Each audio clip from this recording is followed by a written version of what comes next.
Hello history nerds, and welcome to Fake History. Before we begin the video, make sure you like and subscribe to the channel. This ensures that you're going to receive notification of new videos, and it'll help the channel grow, so I can quit my job and continue to make more fake history content for you to enjoy. You can also find me on Twitter at FakeHistoryTV, where I tweet daily on this day in fake history tweets. Now, let's start the video.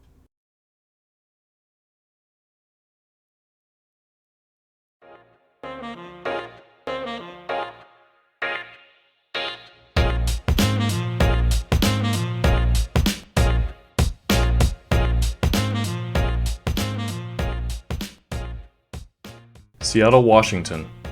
A city so shitty, an entire genre of music was created just to let the rest of the world know. As a tribute to the late great Mitch Hedberg, Seattle used to be a horrible town.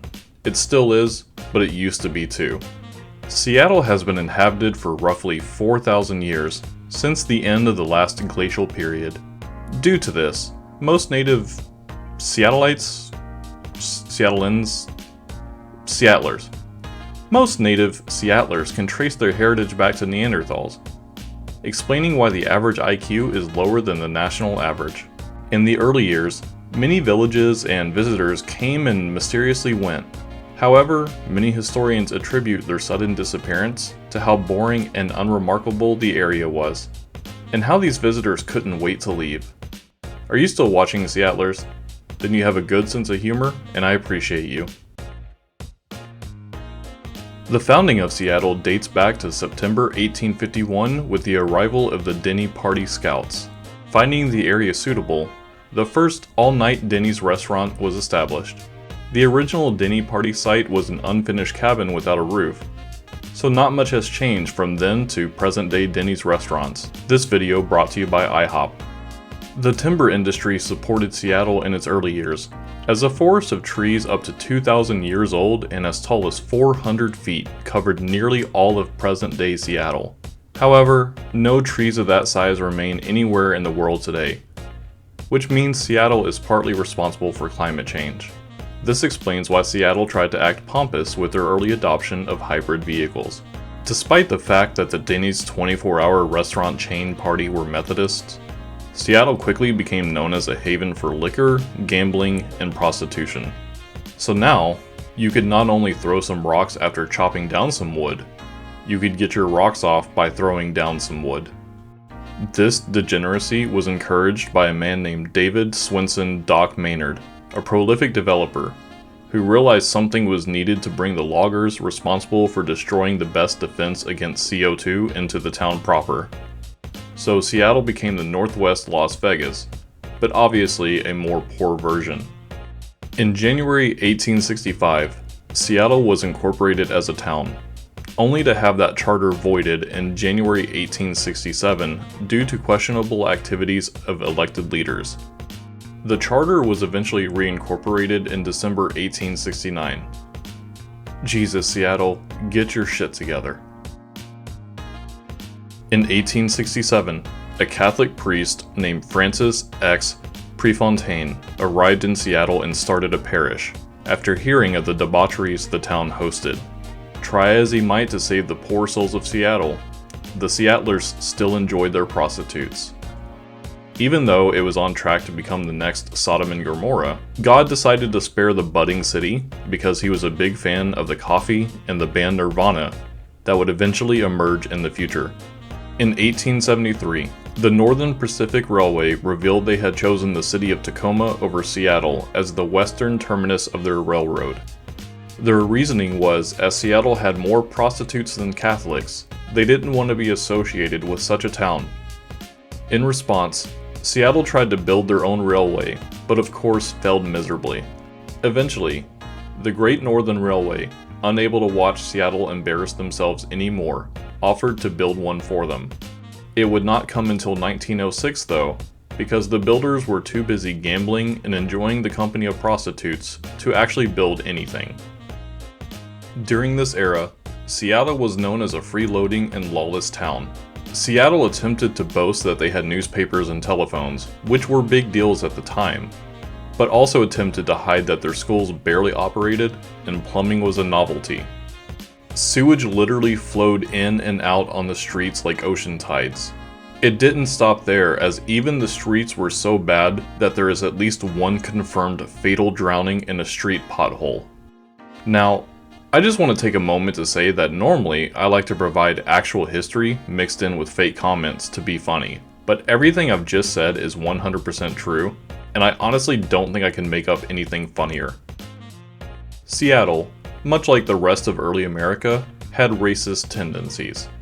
From 1885 to 1886, Seattlers managed to drive Chinese settlers from the city using the excuse that the Chinese citizens provided cheap labor that caused the white Seattlers to lose out on job opportunities.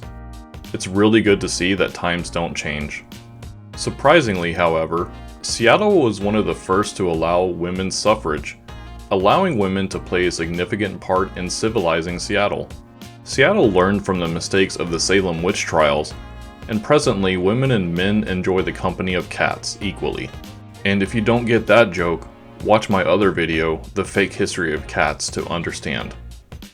Eventually, early Seattle came to an end, as even though God spared them the rod due to coffee and Nirvana, he knew he needed to make an example out of them and their obscenities.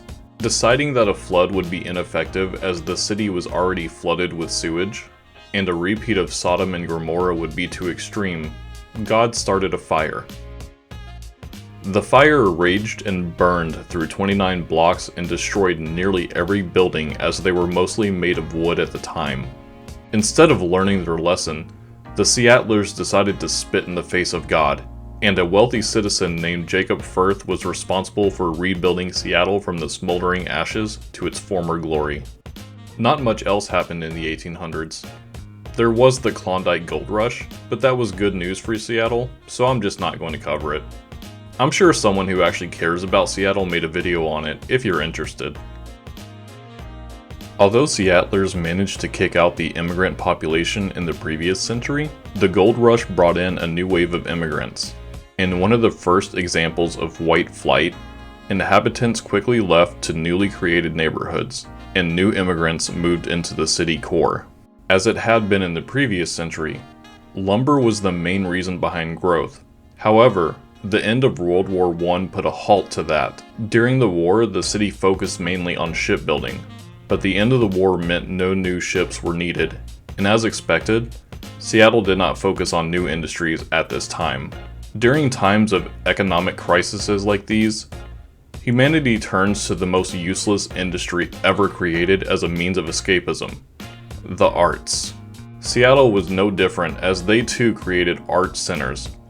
They still stand to this day, but who really spends their free time looking at paintings?